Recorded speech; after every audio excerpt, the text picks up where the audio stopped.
तुमच्या विश्वासाचा आवाज जळगाव उन्नती। जनसामान्याचे प्रश्न, न्यायासाठी लढणाऱ्या मजलुमांचे हित।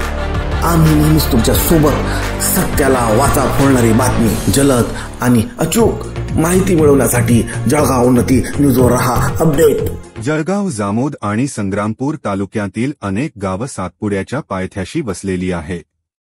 आदिवासी विकासासाठी शासनाने मोठ्या प्रमाणात योजना जाहीर केल्या आहेत, परंतु प्रत्यक्षात योजनेची अंमलबजावणी अत्यंत निष्काळजीपणे होत असल्याचं दिसून येत आहे। आदिवासी लोकांना अपेक्षित फायदा पोहोचत नसल्याने अनेक प्रश्न निर्माण होत आहेत।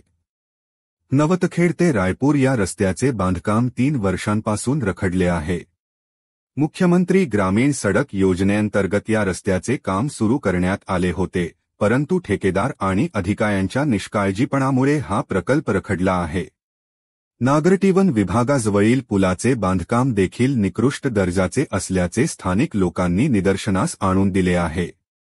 रायपूर ते नवतखेड या रस्त्यावर बारीक खडी टाकून केलेल्या डांबरीकरणामुळे नागरिक संतप्त झाले आहेत। कोरकू आदिवासींनी ठेकेदाराला काम चांगल्या प्रकारे करण्याची विनंती केली होती, परंतु त्यांच्या मागण्यांकडे दुर्लक्ष करण्यात आले। रस्त्याच्या कामासाठी नदीतील रेतीचा वापर केला गेल्याचा आरोप देखील नागरिकांनी केला आहे।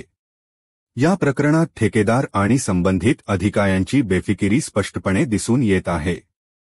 मुख्यमंत्री सडक कार्यालयातील अधिकाऱ्यांवर जबाबदारी निश्चित केली जात आहे। बोगस कामामुळे शासनाचे पैसे वाया जात आहेत आणि नागरिकांच्या सोयीसुविधांवर परिणाम होत आहे। जळगाव उन्नतीचे मुख्य संपादक शमीम देशमुख यांनी वरिष्ठ अधिकाऱ्यांना या प्रकरणाकडे लक्ष देण्याचे आवाहन केले आहे। विकासाच्या नावाखाली भ्रष्टाचार आणि बोगस कामे थांबवून नागरिकांना दिलासा देण्याची मागणी त्यांनी केली आहे। जळगाव, जामोद आणि संग्रामपूर तालुक्यातील विकास कामांचा आढावा घेतल्यास शासनाचा उद्देश चांगला असला तरी अंमलबजावणीत मोठ्या चुका होत असल्याचे दिसते।